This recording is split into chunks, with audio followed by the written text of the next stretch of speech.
Hi, everybody. It's Miss O'Connell. I am so happy to talk to you all again. We are going to kind of go into the anti-war movement. It's a beautiful day outside to get the windows open, so hopefully there's no feedback. Um, so when we last talked, we talked about how when the war in Vietnam started, people were pretty much on the side of the United States getting involved to contain communism. However, as the war kept going on and the media started to report the truth while the government was starting to lie, that credibility gap existed. And so there was a lot of negative feelings towards the war. And we're going to start to see a lot of protests, which we had already started talking about. So there's going to be a lot of anger over the draft. And if you remember what a draft is, people get a number, and if their number is called, then they have to go report for duty. And people were very upset because technically we weren't in war. Congress had not declared war. So now we're instituting a draft when there isn't a declaration of war by Congress. And a lot of people felt that the president had too much power. So the SDS, the Students for a Democratic Society, are going to organize an anti-war protest throughout all of Washington, D.C. to protest that people were being drafted without a declaration of war. So something that happened that became very common during Vietnam was draft deferment or draft dodging. Okay, so if you could defer your draft, there were ways that you could get out of it legally, but there was also draft dodging.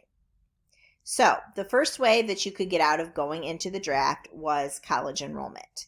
So if you were in college, you did not have to go into the war because you were paying for school, and that took precedence. So what wound up happening is that obviously at this time, a lot of people who were going to college were men from higher status societies, so the wealthy. So working class families couldn't afford college, working class and lower class. So this really became a working class war. Vietnam did. Okay. We were sending people from middle and lower classes, and it was really a biasness or a form of prejudice that existed during this time. You could also have a doctor's excuse written for you. And this is what a lot of people did. Our current president had a doctor's excuse. Whether or not that was valid or invalid, there's been a lot of talk about that. But there's also a lot of talk about how some people who were wealthy but not in school could get doctors to write them an excuse, even though they were perfectly capable. So just giving them a little bit of money and things like that. Also, you could defer the draft by joining the Peace Corps or the Coast Guard. Okay, and a lot of people would change their residence as well. So a lot of people, however, are going to go to Canada if they did not want to go to the war, if they were eligible to go to the war, but they could not, they didn't want to, they would just flee to another country and they couldn't be found. Okay. So here we have a little cartoon with "Here They Come," draft registration, and he's kind of looking and looking, hopefully. In Canada, you can see it's in Canada. They're kind of flocking to get out of the draft. So what would wind up happening with the draft, and I always thought this was interesting. We used to have an athletic director at school. His name was Mr. Utter, and he used to talk about the draft, and he would talk about how he at that time had been given a number, and what would happen is that every once a week during the week they would come on. It was much like the lottery. They would come on and they would choose numbers, and you would just hope and pray that your number didn't get picked. But if your number did get picked, you had to report to your local draft station the next day. Okay, so definitely different times that were going on. All right, so minorities in the war. There was a disproportionate or uneven number of working class and minority youths who were going to war. Obviously, we already talked about because they didn't have the money to go to college, they didn't have the money to pay off a doctor, anything like that. So from 1961 to 1966, African Americans consisted of 10% of military personnel, and they accounted for 20% of combat-related deaths.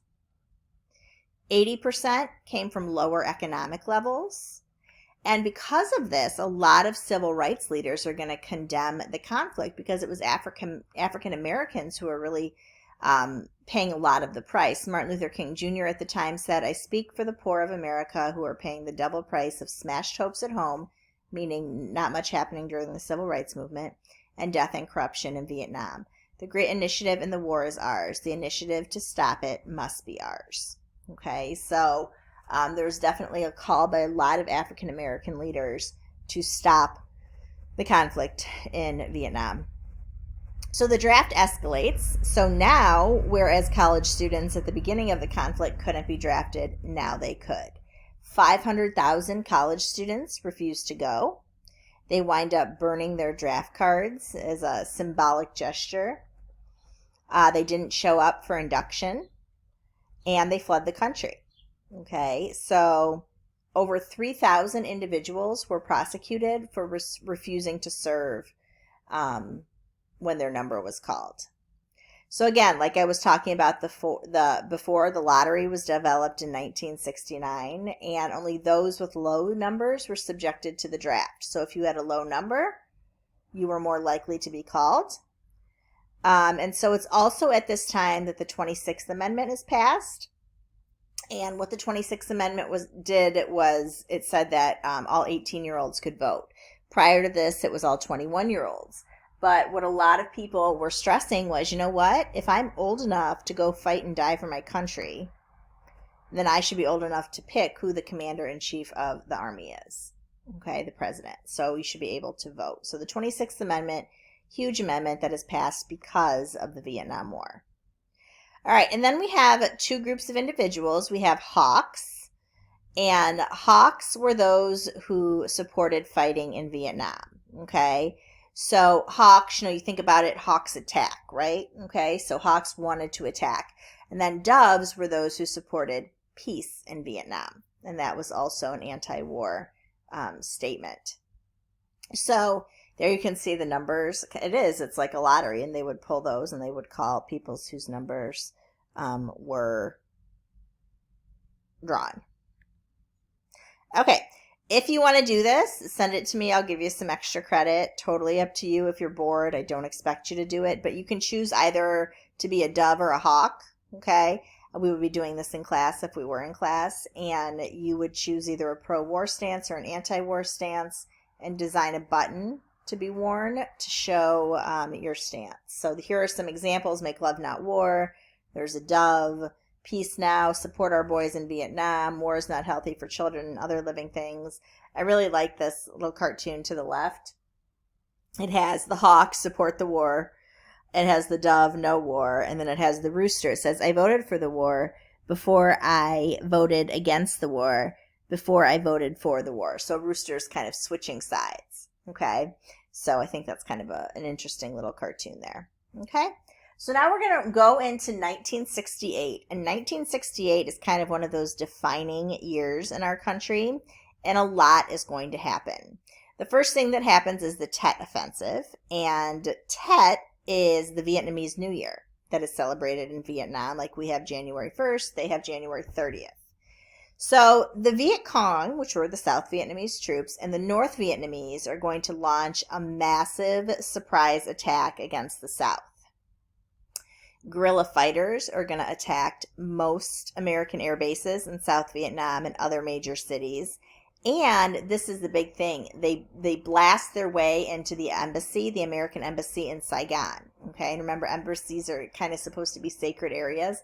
So Saigon was the capital of South Vietnam. They blast their way in there and they take it over. So after a month, the U.S. and the South Vietnamese fought back, but the damage was primarily done. And Americans were shocked that Vietnam was still going on at this time. They really didn't think that the Viet Cong and the North Vietnamese would still be able to have as much strength and numbers left. The American news media at this time, they're reporting this. This is a direct quote from the Wall Street Journal. The American people should be getting ready to accept, if they haven't already, the prospect that the whole Vietnam effort may be doomed.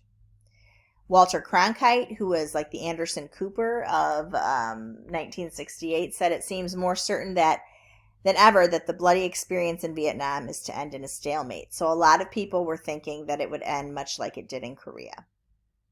So 1968, okay, is going to be an election year. Everyone expected Lyndon Johnson to run for re-election. He could, because he had finished Kennedy's 1 year, got re-elected on his own. He could be elected to 2 terms. Johnson says, no, I'm not going to do it. He was becoming increasingly unpopular. This picture of him at the top kind of defines it. He really didn't know what to do, okay? So he's going to have some challengers. The first one is the man at the left, down at the bottom. It's Eugene McCarthy. And then Robert Kennedy, John F. Kennedy's brother, is also going to be an opposition Democrat to Lyndon Johnson, or both are going to be opposed to the war. So Johnson makes a decision. He goes on television and he says, I have concluded that I should not permit the presidency to become involved in the partisan divisions that are developing in this political year. Accordingly, I shall not seek and I will not accept the nomination of my party for another term as your president. So Johnson says, I'm done, which is really unheard of because usually always, if you are eligible to run for another year, you will.